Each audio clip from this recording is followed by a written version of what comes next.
Ustadz Dadang, coba lihat saya punya muka kok kenal kah ini? Orang toli-toli. Teman Edvan itu.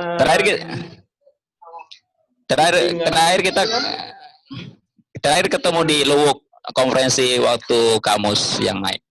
Tidak ada pernah lagi kita ketemu.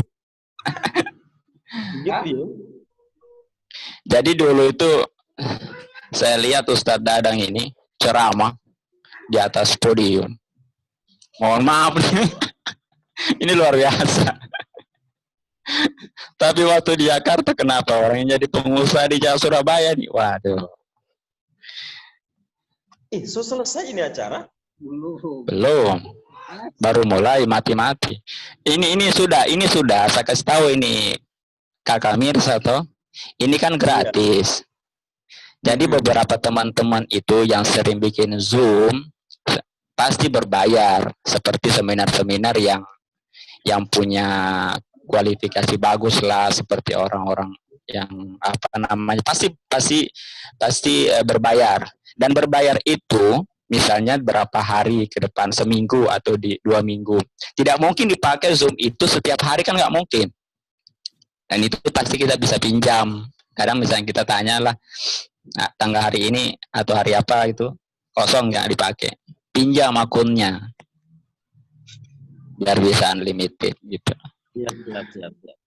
Sorry, kepotong tadi terkait dengan bicara mengenai podium tadi. Gimana kelanjutannya? Jadi saya dengan Darni itu saya cuma dicerita sama Darni. Antum tahu itu Ustadz Dadang? Oh ya. Jadi luar biasa kalau dia ceramah katanya itu. Cuman itu kan. Coba kalau dia berdiri di podium itu 3 kepalanya yang kelihatan katanya. Tapi semangatnya luar biasa begini terus. Oh iya. Kalau saya ingat dari Kak Dadang itu kalau berbicara selalu diawali dengan puisi. Iya. Puisi ya. Ciri khas beliau. Saya tidak tahu apakah sekarang masih seperti itu atau bagaimana. Kan itu sudah lama ini. Saya sudah kesulitan untuk membuat puisi lagi ini. Iya. Setelah istri punya 3 ini sudah sulit berpuisi karena mau tembak ke siapa lagi intinya. Cuma hitung duit terus saja dia kerja.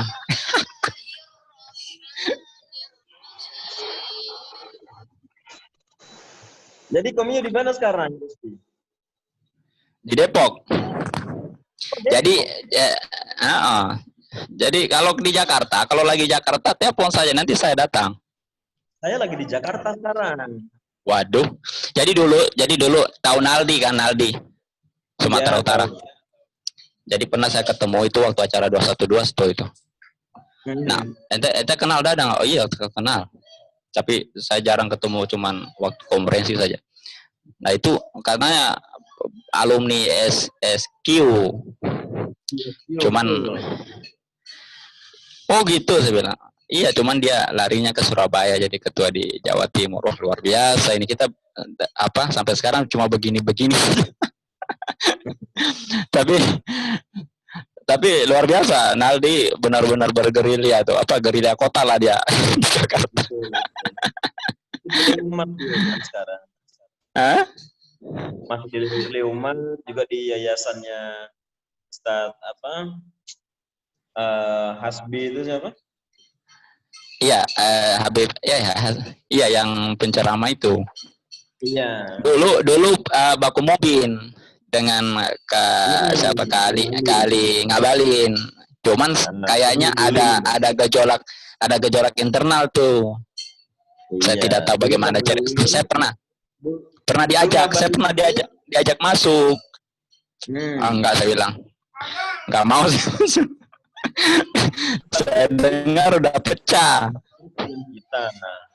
Kalau sudah bersama saat ini kan sudah di jalur yang berbeda ini sudah bukan ngabalin lagi, udah ngibulin sekarang. Iya, beda. Cuma banyak anak PI. Banyak. Cuman ada beberapa kan ya pas pilpres itu panas banget. Jadi benar-benar teman-teman pada mencar semua, dan beberapa teman-teman yang saya kenal di Menteng itu termasuk ada namanya Egi, ada beberapa. itu kan terbagi dua itu. Ada yang ke 01, ada yang 02. Bakalah itu di grup. Saya bilang, itu sama semua, saya bilang, kalian punya otak. Makanya saya, walaupun saya dari 2007 saya di Jakarta, itu bisa dihitung jari saya ke Menteng. Bayangin itu. Saya 2007 di Jakarta. Tidak sering saya di Menteng itu. Kalaupun ada benar-benar urgen itu ketemu siapa gitu. Kalau ada teman-teman dari Toli-Toli atau dari Palu atau Makassar kan. Baru saya ke sana itu kan.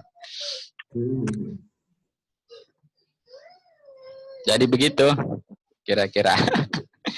Saya dulu lebih sering bicara dengan Darni waktu di Palu juga. Cuman saya lost kontak nih sekarang dengan Darni Lambusu ini. Mirsa mungkin lebih tahu. Lebih kenalnya sama Anti sekarang ini. Anti ini bakal live sama Mirsa sekarang ini. Tidak ada berkelahi, cuma dia saja yang ya, biasa. Tidak boleh begitu, Mir. Tidak, dia sentimen karena saya gara-gara dia. Oh begitu. Dia kan punya kisah kan dulu kan dengan Saiful Ali Judi. Dia saya cuma gara-gara. Sudah lewat. Jadi begitu, Ustadz Dadang. Saya di Depok. Kalau di Depok saya namanya Depok ya. Kayak kalau di Toli-Toli kayak di Tambun saja lebih tempat. Kalau di Lewuk ya kayak gimana ya saja. 15 menit udah masuk Jakarta. Saya di Depok kemarin diundang sama Mbak Vivin. Mungkin kenal. Siapa? Mbak Vivin. Mbak Vivin, orang mana itu? Dia Mbak Vivin. Di Depok. Oh iya ya. Al-Fikri. Al-Fikri. Saya diundang Al-Fikri kemarin. Nurul Fikri apa Al-Fikri? Nurul Fikri, betul. Oh, Nurul Fikri. Deket. Iya, beliau kan Depok itu kecil, nggak terlalu luas. Bisa.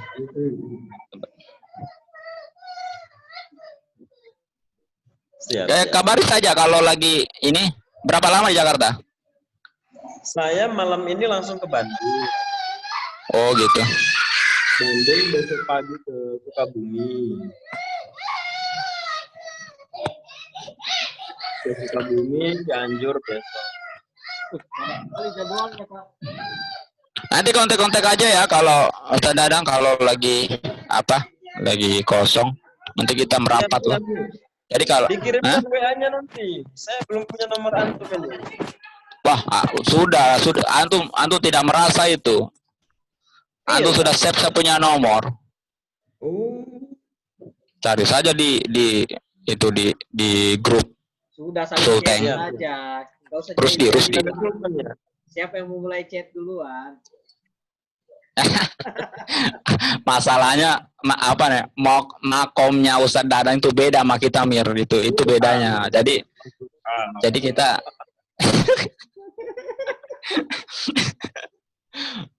jadi tidak usah berharap Ustadz Dadang yang duluan menghubungi kita tuh, jangan pernah berharap. Seharusnya kita yang memulai. Ya beda dulu pernah juga kita main di properti nih masalahnya, cuman ya nasibnya beda sama Ustadz Dadang kan. Banyak orang yang gagal di properti, teman-teman PI banyak. Ya, mungkin nggak tahu kenapa ya, nggak konsisten atau Iya, alhamdulillah lah. Tantangannya ada, peluangnya ada. Ya tinggal karena saya ini kan tidak pintar di dunia yang lain. Makanya udah saya tak fokus di properti aja. Saya mau jadi dosen, lulus juga tidak. Kuliah juga tidak beres. Makanya udah jadi buka properti aja. Saya pernah japri Ustadz Dadang itu. Coba aja dicek WA-nya deh. Saya pernah tanya itu, di masa pandemi ini bagaimana prospek properti itu bagaimana. Karena di Jakarta, di Depok ya, di sekitar saya ini, pada menggap-menggap semua, tidak ada transaksi sama sekali. Gitu ya. Iya betul. Jadi yang kasihannya itu orang-orang yang sudah apalagi yang pelipper yang pelipper ya, atau teman-teman yang baru bergerak, yang belum terlalu jauh ya, dan uangnya itu udah terkurus sebelum pandemi gitu. Seharusnya dia udah panen lah, sekarang itu ternyata nggak jadi, meleset semua itu loh, kasihan gitu. Cuman saya kan dari tahun berapa saya udah beralih ke pariwisata, saya masuk ke travel, maksudnya bisnis pariwisata sekarang. Nah itu tahu sendiri kan, di bisnis pariwisata di pandemi ini mati total itu. Jadi termasuk properti. Ya beberapa teman-teman sudah sering kita bikin webinar apa sih yang bagus gitu.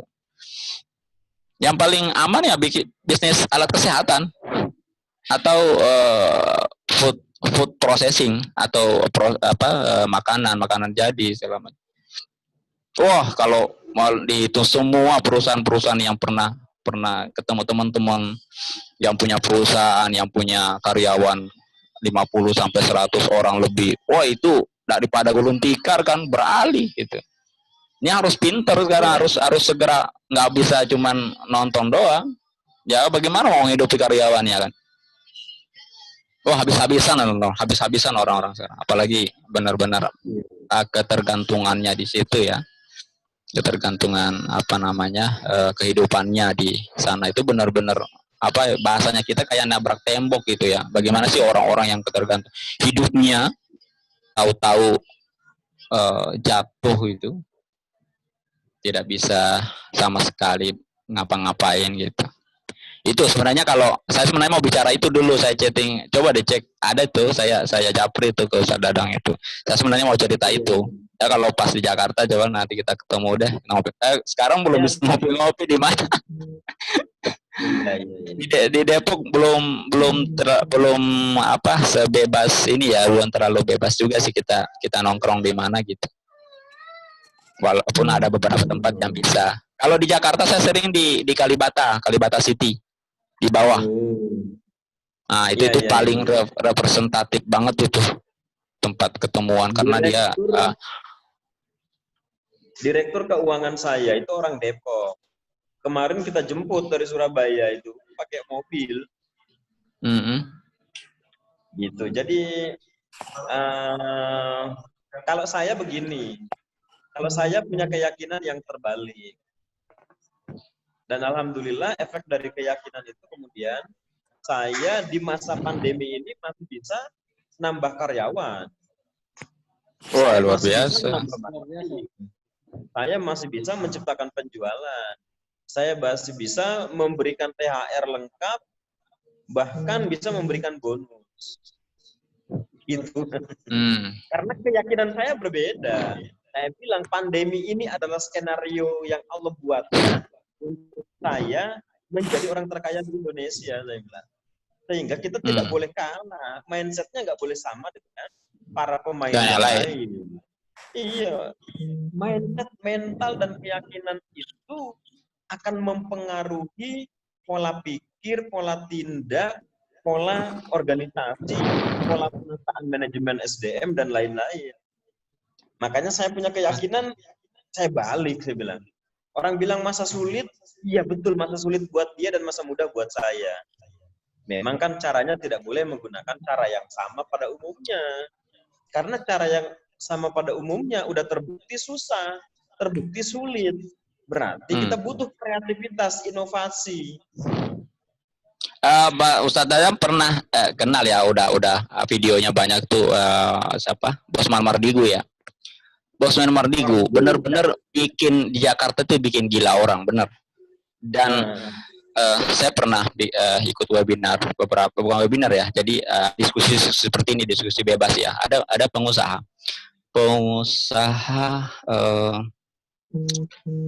bimbel. Jadi dia langsung menutup perusahaannya, langsung usaha alat kesehatan. Kenapa seperti ini? Wah, ini kita harus ikut arus, nggak ada cerita lain. Wah, nanti pengikut Bos Mardigu juga nih kalau jadi apa yang di videonya yang namanya VUCA system, itu tuh kayak gila itu, benar-benar nggak bisa, kita harus ngikut. Jadi benar-benar di restart nih kehidupan. Ya entah, mungkin ada hal-hal yang latar belakang membuat dia mengambil keputusan seperti itu. Ada juga teman yang pengusaha IO ya, IO. Jadi wah, dia dengan Wardah, dengan perusahaan Wardah, dengan perusahaan-perusahaan yang besar, dia bikin setiap tahun itu bisa 4-5 kali. Mati semua kan. Sekarang apa usahanya? Sekarang dia beli freezer berapa puluh. Dia bikin apa? Frozen itu. Makanan ayam diolah, ayam olahan gitu. Dari perusahaan IO langsung berbalik jadi bikin usaha seperti itu. Kalau saya nggak kayak gini, saya nggak hidup. 50 karyawannya 50-an. Saya nggak bisa gaji karyawan saya. Saya nggak mau membuat sesuatu yang saya nggak mau mikir macam-macam dulu. Sampai segitunya loh. Sampai segitunya. Ya kita benerin, di satu sisi kita benerin, dan arah berpikirnya semua orang seperti itu ya. Mungkin berbeda dengan apa yang Ustadz Dadang pikirkan sekarang ini. Atau kalau misalnya kalau kita mengguliti juga, misalnya kenapa Ustadz Dadang mengambil sikap seperti itu ya, mungkin cash flow-nya Ustadz Dadang masih bagus, itu pertama. Kedua, mungkin masih ada hal dukungan-dukungan yang lain yang membuat Ustadz Dadang mengambil keputusan seperti itu, gitu loh. Tapi kalau benar-benar yang teman-teman pengusaha yang benar-benar mati total, nggak bisa ngapa-ngapain, ya gimana itu ceritanya? Betul. Begitu. Kalau saya kan bermainnya pertama tanpa modal, yang kedua tanpa hutang, sehingga karena tanpa modal pribadi, kemudian tidak punya hutang perbankan, sehingga saya lebih leluasa. Nah, sumber modal saya menjadi tak terbatas karena bukan modal pribadi. Kemudian karena statusnya bukan hutang, itulah dalam banyak hal kita masih sangat bisa berkompromi, bernegosiasi. Tapi memang dalam posisi pandemik ini tidak semua bisnis bisa survive. Ada bisnis yang betul. mati. Ada bisnis-bisnis tertentu yang tidak mungkin bisa berkelit lagi. Harus ditutup. Ya. Gitu. Jadi dengan Himirsa, ini untung Ustadz Dadang ada di sini. Coba saya ajaklah Ustadz Dadang berpikir bagaimana dengan teman-teman yang saya tidak perlu kita tanya satu-satu dia sebelumnya kerja dalam situasi mana untuk ekonominya dia. Minimal ada masukan lah untuk kita ini di masa pandemi ini yang menurut Ustadz Dadang itu ya mungkin ya properti yang paling pertama ya, tapi ada hal-hal yang lain yang mungkin prospek juga untuk kita bisa buat, termasuk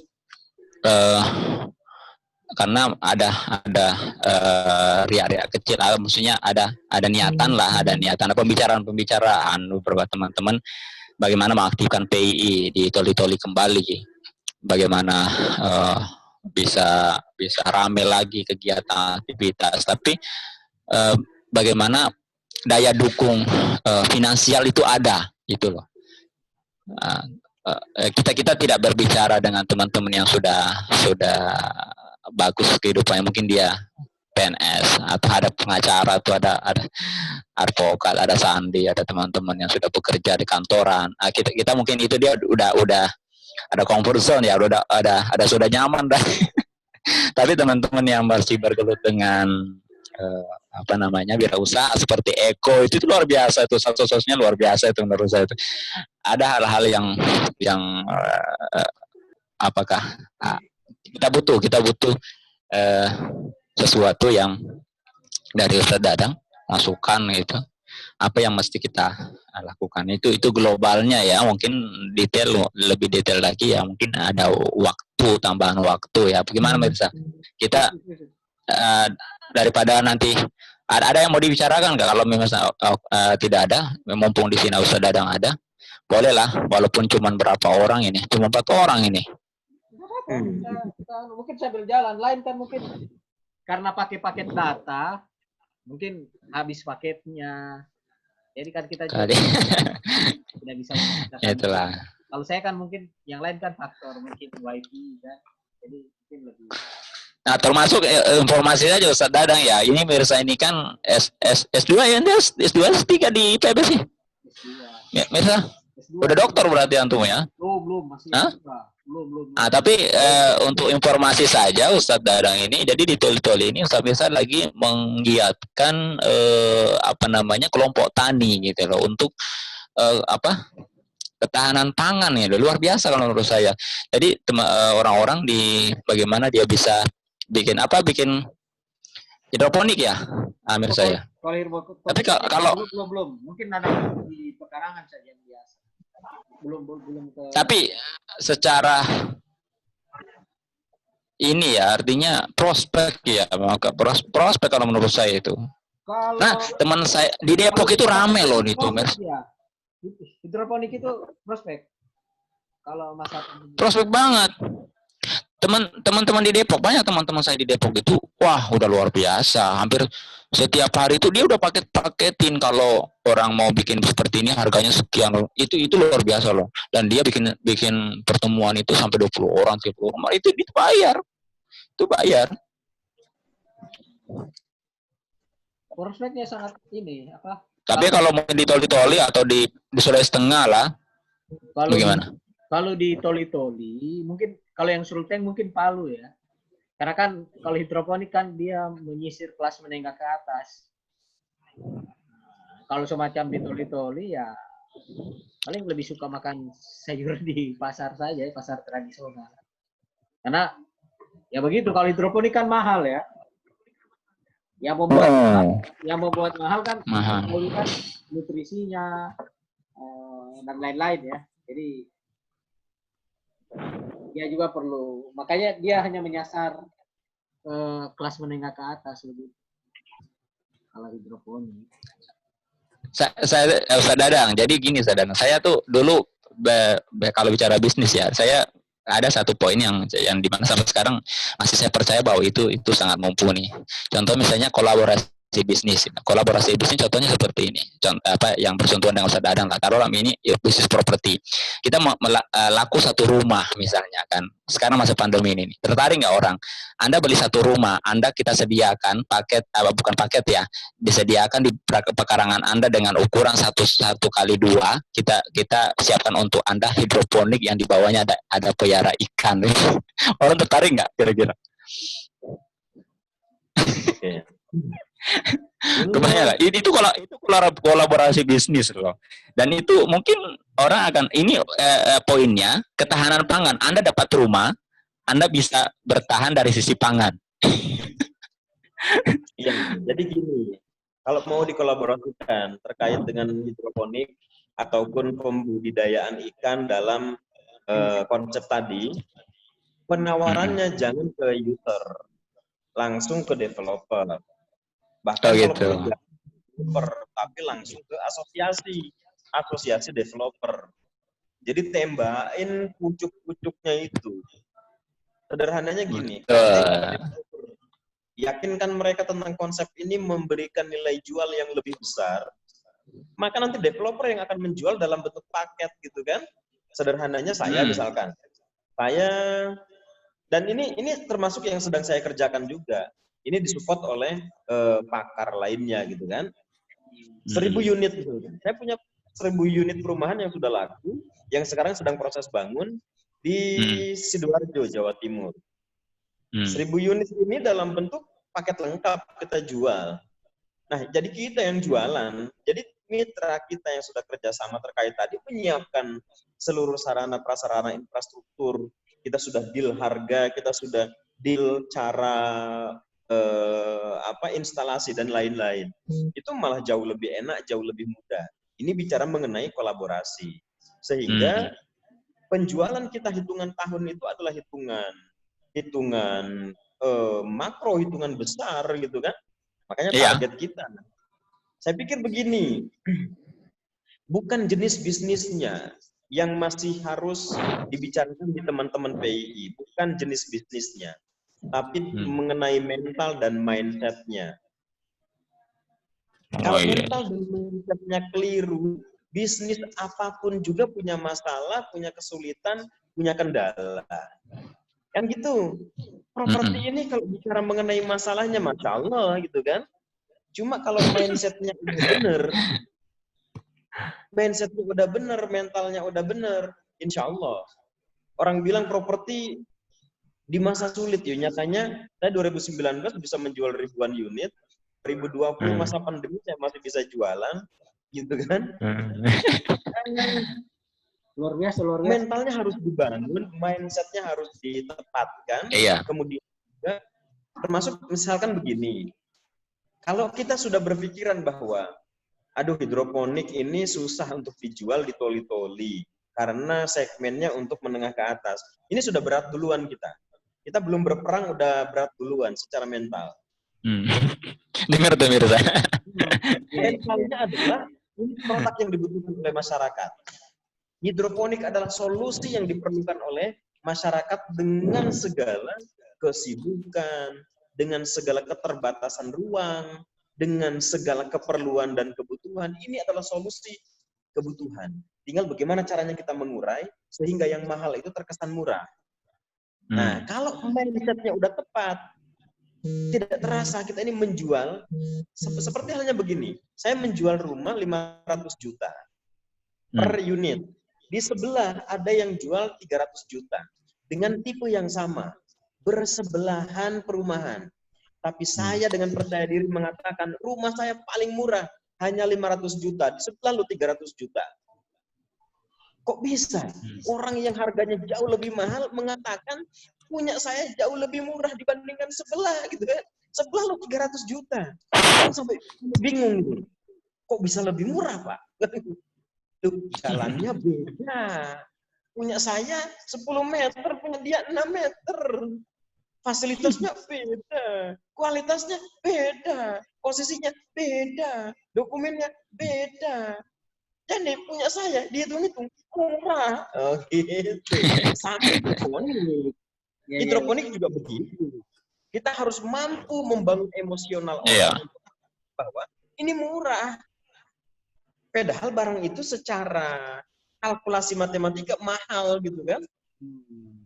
Ya betul. Tapi mereka membeli bukan hanya karena faktor harga, tapi ada rupa, ada harga, ada manfaat, ada harga. Kan gitu. Iya.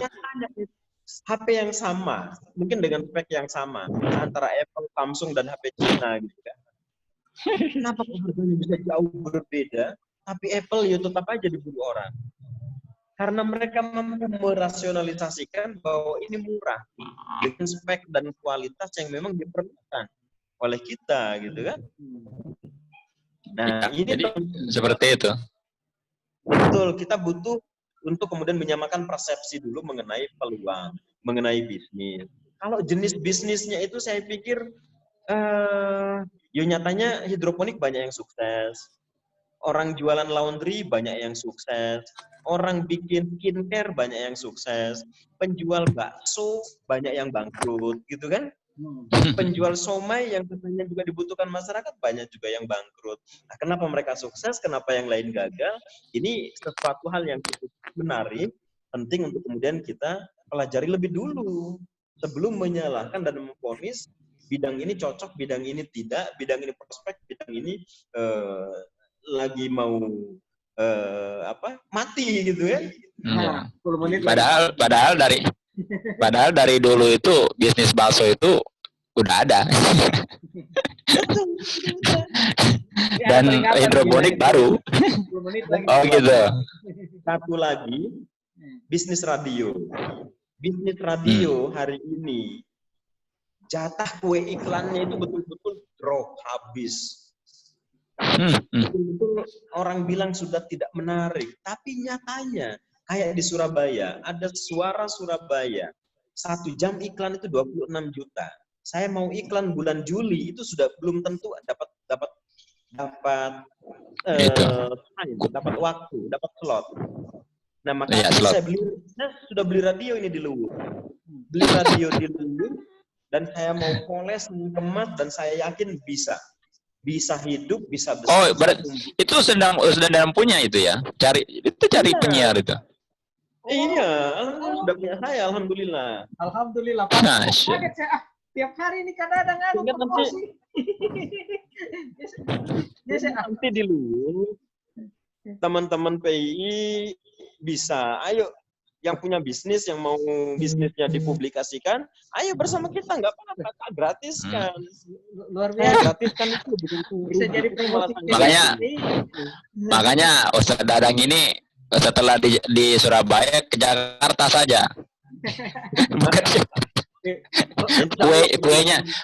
kuenya lebih banyak Jawa Jakarta. Luar biasa kadang-kadang. Persiapan RI 1 nanti. Oh gitu. Ini Surabaya ini kan luar biasa di pemberitaan di TV ini masa pandemi kan. Tapi kadang-kadang tetap Iya. bisa.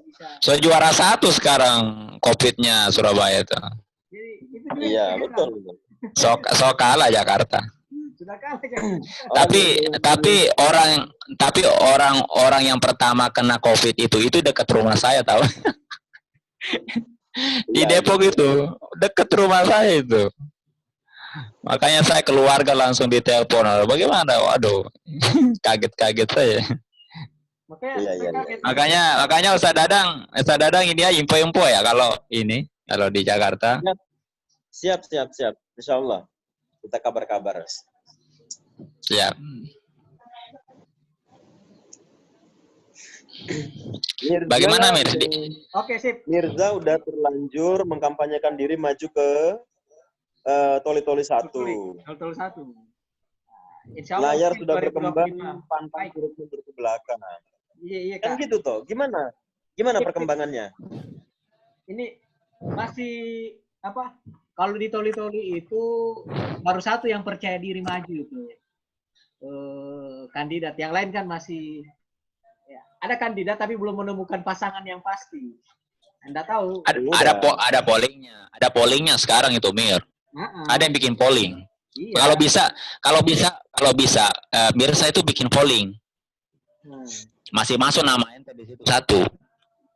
Oke. Sip. Boleh. Iya. Itu harus. Itulah.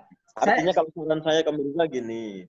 Saran saya kalau mau memang maju, yuk maju maksimal. Betul, iya.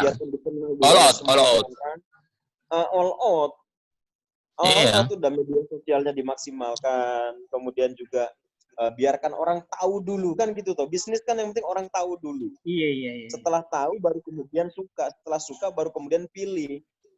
Setelah pilih baru kemudian setia. Kan gitu. Nah, sekarang PR-nya belum banyak orang tahu. Artinya Toli-Toli belum semua tahu. Sudah kan gitu toh. Udah kampanyekan diri. Ayo Mer, nanti kita dukung Mer.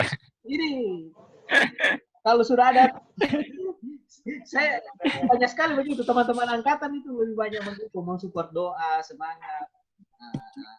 Ya sudah ada sih yang melirik ya, cuma kan ya begitu kita kan jalan. Kalau dapat ini ya saya siap maju ini. Cuma satu nih. Kalau perlu independen ini. Saya sedikit memberi masukan boleh ya, memberikan catatan. Saya kan ngikutin juga perkembangan diskusi yang ada di grup kita lah. Grup keluarga besar. Kurang produktif ini. Artinya posisi sebagai orang nomor 1 di Toli-Toli itu kan harus punya kemampuan merangkul semua golongan. Semua kalangan. Kan gitu toh. Iya. Jangankan si Asuni kan udah selesai wes, udah itu masalah kita gitu kan. Kita sudah selesaikan sih semuanya menjadi lain terus. Makanya gini. Karena saya melihat ketika misalkan terjadi diskusi yang lumayan panas di grup ya. Yang justru dikhawatirkan itu adalah mereka yang tidak ikut terlibat, tapi mereka menilai. Penilaian inilah yang sebenarnya harus kita jaga. Oleh karena itu ketika kita berbahasa di grup, sesantun mungkin. Kenapa? Kita ini bukan sedang berhadapan dengan satu orang yang menyerang kita. Kita ini sedang berhadapan dengan orang-orang yang menilai kita. Oh iya betul Kak. Jadi bangun itu. Gitu. Sehingga butuh ada nanti sahabat Mirza harus ada. Atau apalah. Sebenarnya yang punya pengaruh itu mayoritas sebenarnya yang tidak aktif itu, yang lebih banyak menilai. Itu sebenarnya yang punya pengaruh. Betul. Yang ribut-ribut itu tidak punya pengaruh sebenarnya. Betul. Saya belajar dari Pak Mario. Pak Mario Teguh itu kan sering dilemparkan pertanyaan-pertanyaan yang justru menyudutkan, yang justru menyindir, menyinggung, bahkan cenderung nembak langsung. Tapi dia cerdas. Cerdasnya gimana? Artinya kalau saya terpancing emosi, maka orang sedunia yang melihat dia itu justru yang akhirnya punya pikiran jelek sama dia. Oleh karena itu dia mencoba untuk membangun komunikasi itu yang enak. Artinya dia menjawab dengan santun, dengan lembut, yang membuat orang justru akhirnya angkat topi. Nah, ini nanti akan terjadi begini soalnya. Risikonya kita menjadi orang yang dikenal orang itu kan begitu nanti. Iya. Tapi bagaimanapun juga harus maju, all out maksimal, wes. Tinggal nanti kita berpikir bagaimana caranya agar kemudian Mirza bisa kita pastikan menang itu gimana caranya. Kan gitu tuh saling support, saling bantu, Iya. saling dukung. Ya minimal itu yang maju itu rata-rata udah generasi pertama lah. Ini nggak ada ini, yang muda-muda nggak ada yang maju loh. Saya diuntungkan karena iya. Saya bukan tim sukses. Jadi lempar diri mau maju ya cukup merusak apa harmonisasi ya dari iya di Toli kan kelompok intelektual masih muda yang berani tampil kan hanya saya. Kalau teman-teman yang lain kan mungkin ada beban-beban ini ya, beban mental, mungkin dibantu politik dan lain sebagainya, pembiayaan atau apa segala macam kan. Ada kawan-kawan, jadi mau maju segan. Kalau saya kan murni memang mahasiswa putra daerah yang berangkat keluar daerah sekolah pulang ya nggak punya apa-apa, jadi bebas mau maju. Mungkin dari percaturan mungkin tidak dihitung ya. Saya kan nggak punya dukungan finansial, baru pulang kampung juga dan lain sebagainya. Tapi mindset ingin maju kemudian mengembangkan Toli-Toli itu ada. Nah, sehingga kan cukup mengganggu juga ini di tataran apa perdebatan politik di Toli-Toli. Beberapa kali saya coba lempar di grup-grup juga, responnya juga ada sih, responnya positif itu. Saya lihat bahkan dari kalangan tim sukses lawan misalnya. Lawan-lawan politik itu. Jadi saya kira kalau mau maju mungkin dia punya apa? Dia punya desain begini. Mungkin sebagai orang